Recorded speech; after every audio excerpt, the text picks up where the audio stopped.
Om Vishnupadaya Krishna Pristhaya Bhutale Srimate Bhaktivedanta Swami Niti Namine Namaste Saraswati Devi Gauravani Pracharine Nirvishesha Sunyavadi Paschata Deshatarine Jaya Sri Krishna Chaitanya Prabhu Nityananda Sri Advaita Gadadhar Sivasadi Gaura Bhakta Vrinda Hare Krishna Krishna Krishna Hare Hare Hare Rama Rama Hare Hare. Hare Krishna. Welcome all of you to our Bhagavad Gita daily reading session. We were discussing chapter 1 and until today we have already covered 39 verses. And today we are going to cover verse number 40 and 41. And just a quick recap. This chapter 1 is divided into 5 sections. First section, verse number 1, is Dhritarashtra's inquiry. Then second session is Duryodhan is describing the armies. And in the third section, we see that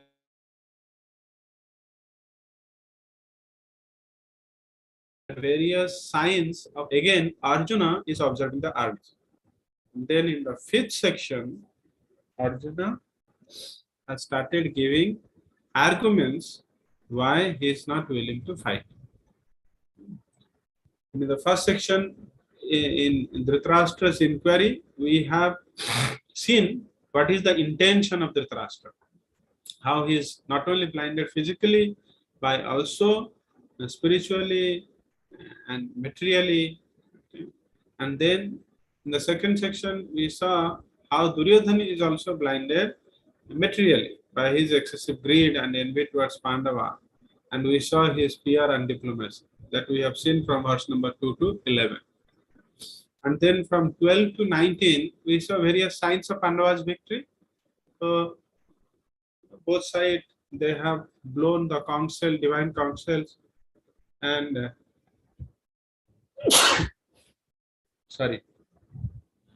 the council blown by Krishna and Arjuna, and the names are mentioned, and how the Arjuna's chariot is not an ordinary, it's given by Agnidev, and we have seen the importance of Hanumanji in the flag of Arjuna, and we have seen also how the goddess of fortune is going to help Pandavas, because where there is Madhava, there is the goddess of fortune, and so on. Then in the fourth section, again Arjuna started observing the army before going into any important assignment. We should always assess the situation. That's what thoughtful Arjuna is going to do. And in his assessment, while he's seeing, that seeing is putting him in trouble. Then he is getting into the dilemma. He is not able to see any good in fighting the war. Nimitani cha pasyami viparitani kesava. Because after all, he is going to fight with his beloved grandfather Vishmadev and his beloved teacher Drona. And because of these two gentlemen, whatever Arjuna or Pandavas are today, it is because of them. Then how come he is going to fight with them? And in that section, basically we have seen the Bhakta Vassala of Krishna. Okay, how Krishna is a Bhakta Vassala. So he was very patiently hearing Arjuna. Although he is the Supreme Lord, he is cognizant about past, present and future, but how patiently he is hearing Arjuna.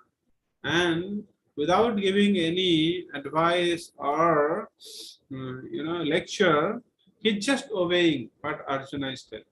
You know?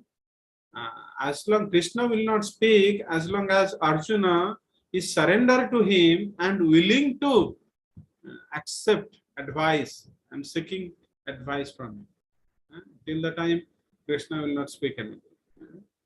Krishna jokingly said, "Oh, see, Bhishma Drona Pramukhatah Sarvesang cha Mahikita." See your grandfather and teacher, they are in the front. And although being Supreme Lord, he is Achyuta. He is also addressed as Achyuta. All his names of Krishna are because of portraying the same nature or activity. That's the reason these names are given. It's not like in ordinary mundane material world, names are something and the person's personality is something. No. But for Krishna, the names are given, or names are actually eternal.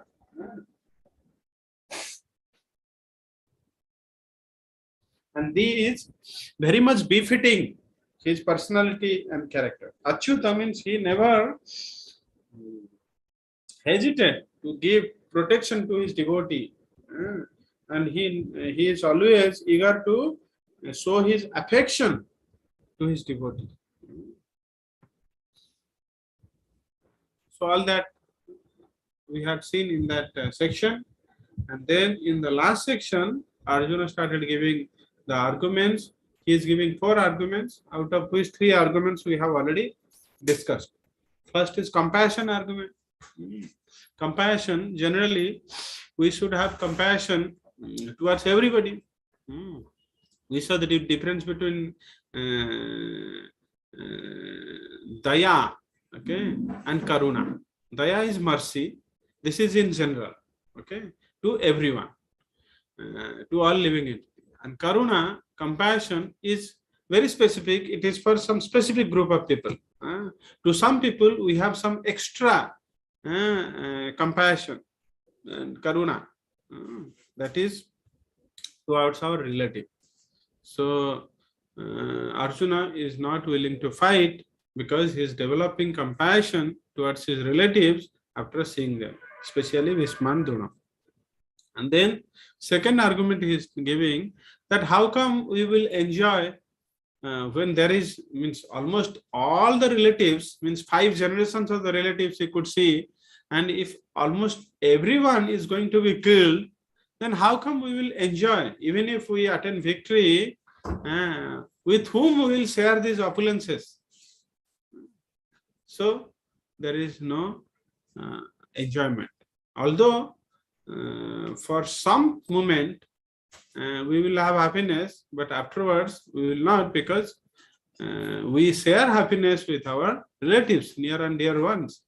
And if none of them will exist, with whom will share? So there is no chance of happiness. Then third argument she is giving, that sinful reaction. Oh, forget about the enjoyment. When we will kill, after killing our relatives, the sinful reactions will come to us. He is confused between 2 things. One is Arthashastra. Arthashastra says that a aggressor can be killed. And this aggressor, Kauravas are qualifying all the 6 type of definitions of aggressors. A poison giver, one who plunders riches, one who sets fire to someone's house, one who kidnaps one's wife, and one who usurps the land, all these things, one who attacked with deadly weapons. So all these 6 type of definition, Kauravas, although they qualify, but here, so that is the injunction of Arthashastra. But then Dharmashastra says that ahimsa parama dharma. Ma hinsyat sarvabhutani. We should not be violent to any of the living entity. And Yajnavalkya says that Dharma Shastras are higher than the Artha Shastras. So in that thing, Arjuna is thinking that ahimsa should be given priority than killing. So in these arguments, he is explaining to Krishna, and thereafter the fourth argument he has started giving that we are learning. So in very last class we had read this verse 39, and today we will see the meaning.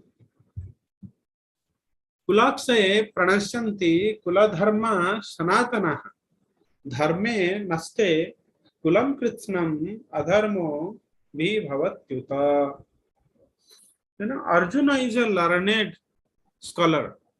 He has already those education of soul and its eternality, those aspects he already is aware. It's not that he is lacking in such knowledge, because he is when he is telling sinful reaction, so that means he is very well aware that after this life, the soul is going to have another body, and in that body he will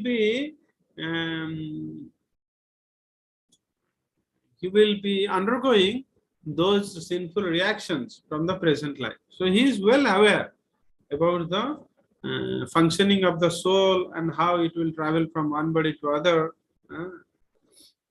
And here he is telling that kulakse pranashyanti kula dharma sanatana. Kulakse, if the elders in the family will die, kulakse, okay, pranashyanti kula dharma sanatana. Pranashyanti means deteriorate, destroy. What will be destroyed if the elders of the family will be dying? Kula dharma. Okay, the religious aspects of the dynasty will be destroyed. Sanatana. He is, addressing here Kula dharma is Sanatana. Actually, Kula dharma is not Sanatana. As long as we are in this body and we assign ourselves to a dynasty, to that time limit, this dharma is applicable to us. It is not Sanatana. Rather, Sanatana, eternality aspects of the soul is we have already studied in the introduction section. What is the eternal religion of the soul? Jivera Swarupa hai Nitya Krishna Dasa.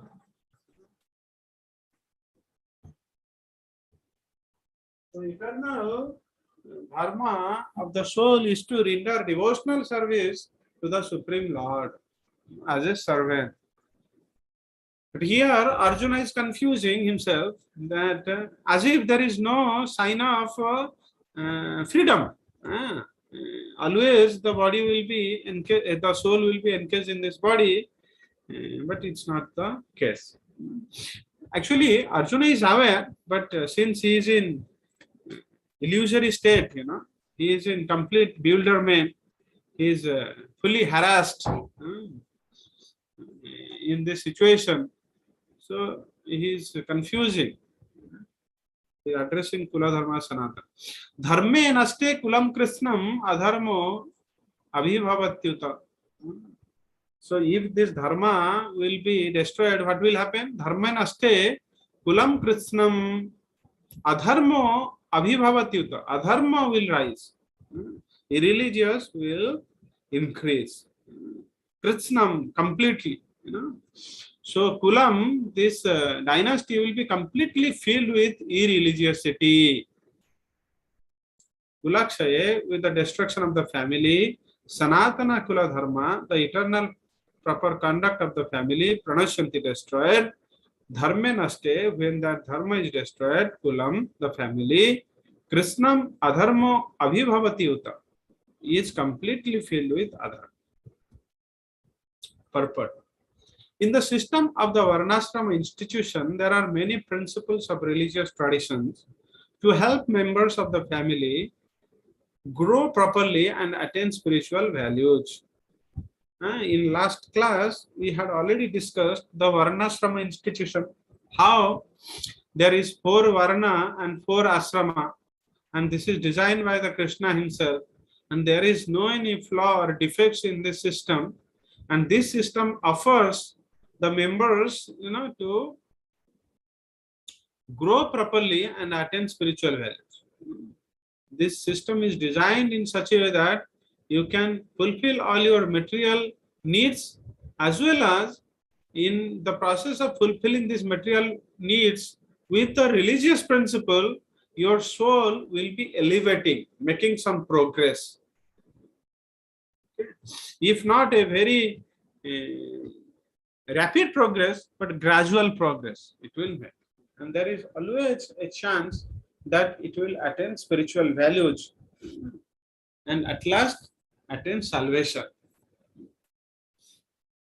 The elder members are responsible for such purifying processes in the family. Okay.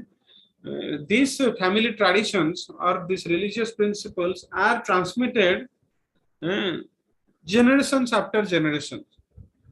The elders are responsible for conducting such purifying processes in the family. And then, while these things happen, the youngers, they learn, and when they become elder, it is their responsibility to again conduct these purifying processes.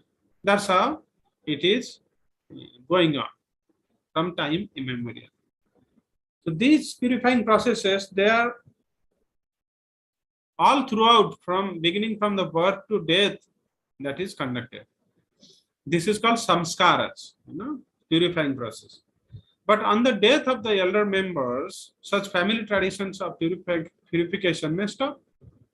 Because if older members will die, the youngers will no more carry out, because they have not understood the importance of it, or they are not responsible enough. So these family traditions of purification may stop. And the remaining younger family members may develop irreligious habit. These purificatory processes, they engage the persons, the members in the family, in religious habit.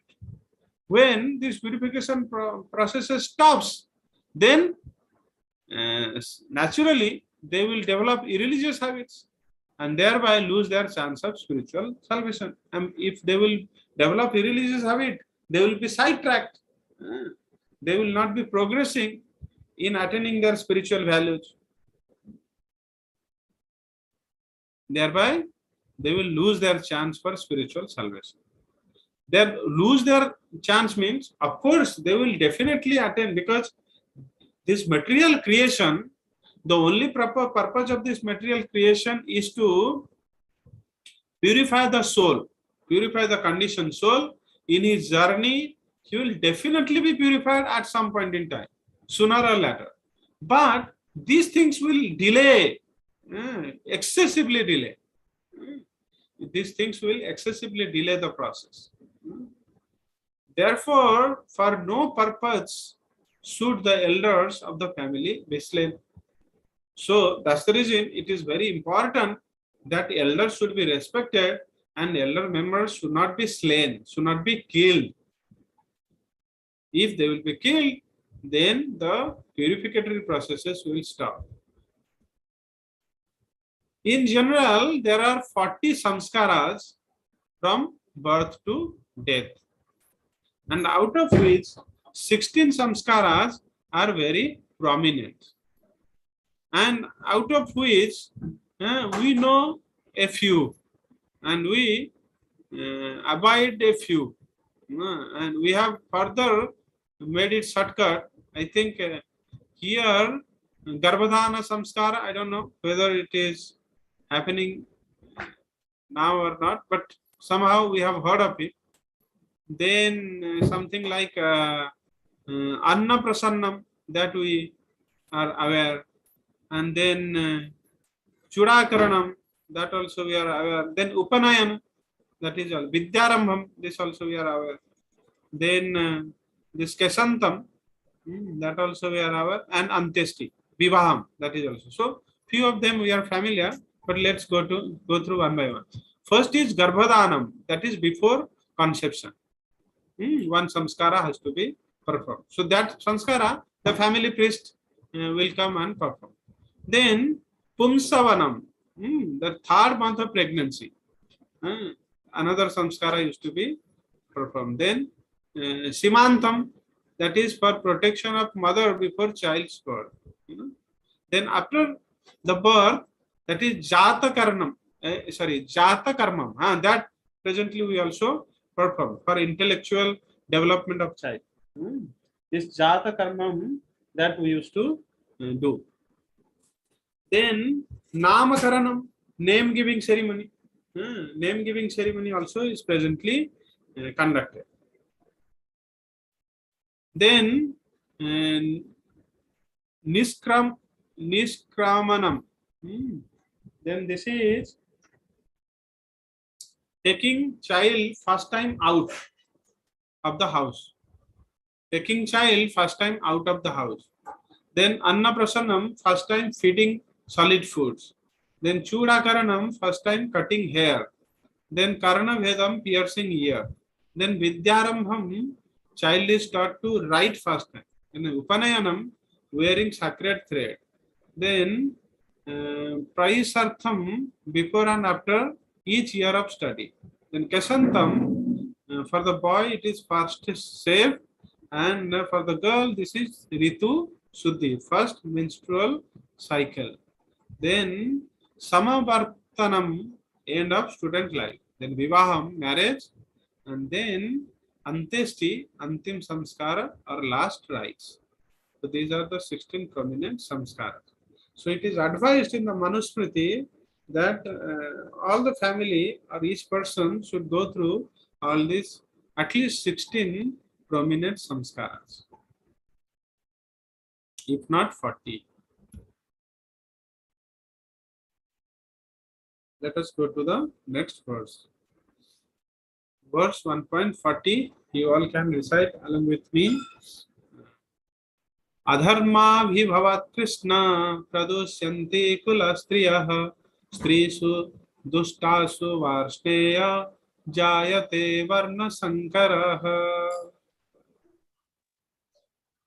Adharmabhibhavat Krishna Adharmabhibhava Krishna pradusyanti kulastriyah Pardusayanti Kulastriyah Strisu dustasu varshneya Istrusu Dustasu Vasneya Jayate varna sankarah.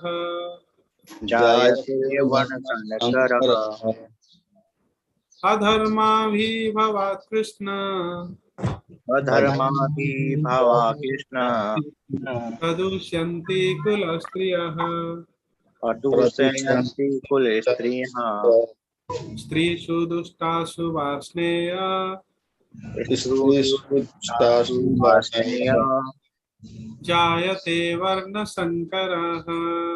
Jayate Varna Sankarah Adharma bhavat Krishna Adharmabhibhava Krishna Pradusyanti kulastriyah Pardusayanti Kulastriyah Strisu dustasu varsneya Istrusu Dustasu Vasneya Jayate varna sankarah.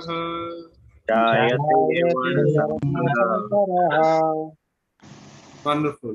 Here you see Arjuna is addressing Krishna as Varsneya. Varsneya means the descendant of Vrishti dynasty. One who has taken birth in Vrishni dynasty. In earlier verses, Arjuna is addressed as Partha. Now, what is the significance? We had seen that Arjuna is addressed as Partha because of reminding him for his role as Kshatriya. Partha, the son of Pritha, means Kunti, Kunti Maharani is daughter to Surasena, and Kunti Maharani is sister to Vasudeva, and in that respect, Arjuna and Krishna are related, are like brothers, cousin brothers. So this is reminding Arjuna that, oh, you should not be showing cowardly nature of not fighting the war. And here Krishna is addressed as Varshnaya. Arjuna is telling Krishna that how will you feel if your Vrishni dynasty will be completely destroyed? Will you feel good? This is the internal meaning. Let us see the synonyms. Adharma, irreligion, abhibhavat, having become predominant. Krishna, O Krishna, pradushyanti, become polluted. Kula striyaha, family ladies. Strisu, by the womanhood. Dustasu, being so polluted. Varsneya, O descendant of Vrishni. Jayate, comes into being. Varna Shankara, unwanted progeny. When irreligion, translation, when irreligion is prominent in the family, O Krishna, the women of the family become polluted. And from the degradation of womanhood, O descendant of Vrishni, comes unwanted progeny. Adharma abhibhavat. When in the previous verse we had seen, when the elders will die, the youngers will no more able to carry those religious principles, those purificatory processes, and that's how irreligion will increase. Okay, if irreligion will increase, what will happen? Adharma avibhavat, for prevalence of adharma, the women of the family become contaminated. Pradushyanti kulastriyaha. The women of the family become contaminated. O Krishna, strisu dustasu varsneya, when the women are spoiled, what will happen? Jayate varna sankara, mixed varnas arise. Or the varna sankara, because of this unwanted progeny, varna sankara will take birth. Let us see what Prabhupada is explaining in the purport.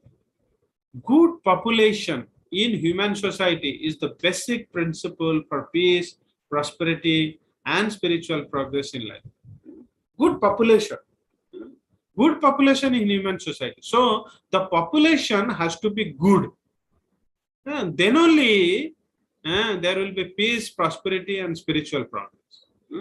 That's the reason it is so important that Krishna Yuge Yuge comes to this material world just to make sure that people will be good.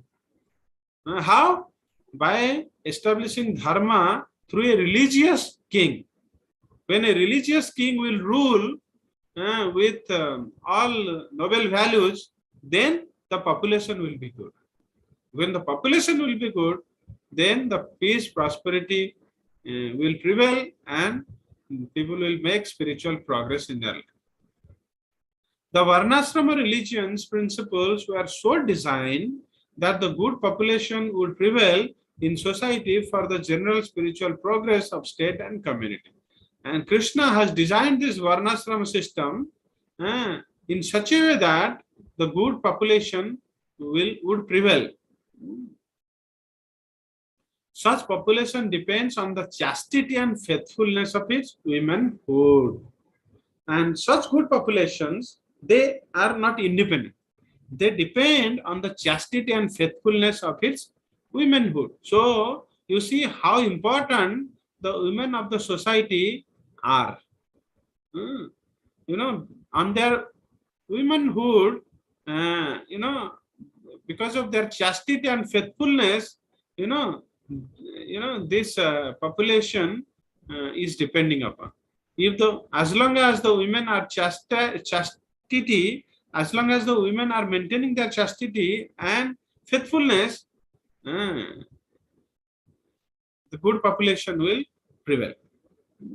When they lose their chastity and faithfulness, then there is no chance of good population. As children are very prone to be misled, women are similarly very prone to degradation. Women are like as simple like the children.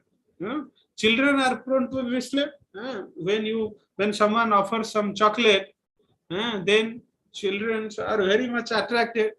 They make friendship out of strange person also, and that's how sometimes they are being kidnapped. They are being also the girl childs are molested, are misused by such misleading activity. Someone will offer some nice food or nice cloth or nice flowers, and that's how they used to exploit the girl's child.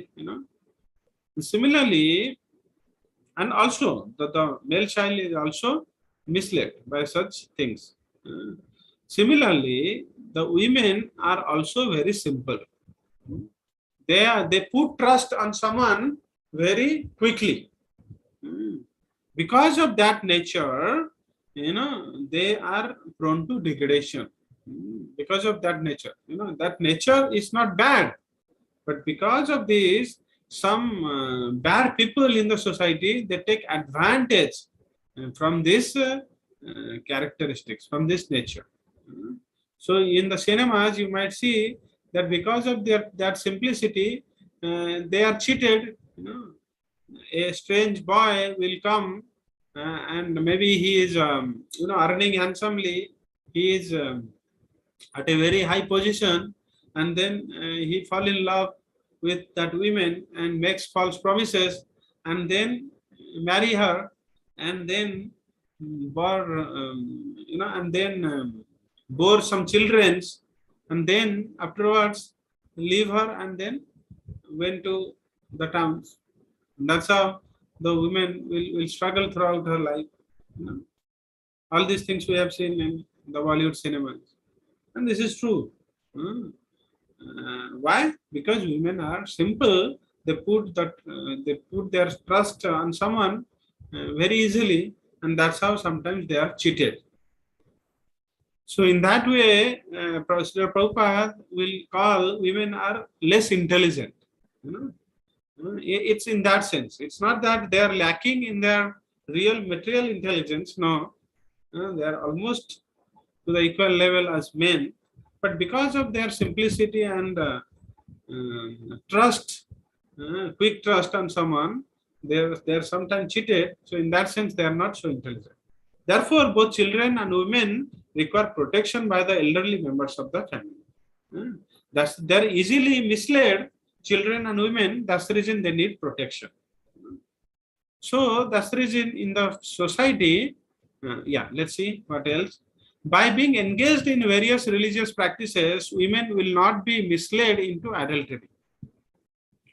According to Chanakya Pandit, women are generally not very intelligent and therefore not trustworthy. So, the different family traditions of religious activities should always engage them, and thus their chastity and devotion will give birth to a good population eligible for participating in the Varnasrama system. On the failure of such Varnasrama dharma, naturally the women become free to act and mix with the men, and thus adultery is indulged in at the risk of unwanted population. Irresponsible men also provoke adultery in society, and thus unwanted children flood the human race at the risk of war and pestilence. You see, this is the important. Sometimes we do not know what is the intention behind such design of the society. Here the women, if they will be engaged in the religious practices, there is less chance that they will not be involved in adultery. And if they are not occupied with these religious practices, then there is a high chance that their mind will fluctuate and they will participate in this adultery. And thereby they will lose their chastity and devotions, and then they will give rise to unwanted children, because they will easily mix with the other men apart from their husbands, and that's how unwanted progeny will come to the society. And then where is the chance of peace and prosperity to the society? Rather, there will be risk of war and pestilence. So right now, most of the children are getting birth in the excitement of Friday and Saturday night, mostly in the western parts. So how the present day society will be filled with peace and prosperity?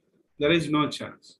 So Prabhupada says that because of such unwanted progeny, there is risk of war and pestilence. Because these people are devoid of spiritual knowledge. Okay, so time is up. So we are stopping here. From next class onwards, we will discuss verse number 41. Srila Prabhupada ki jai.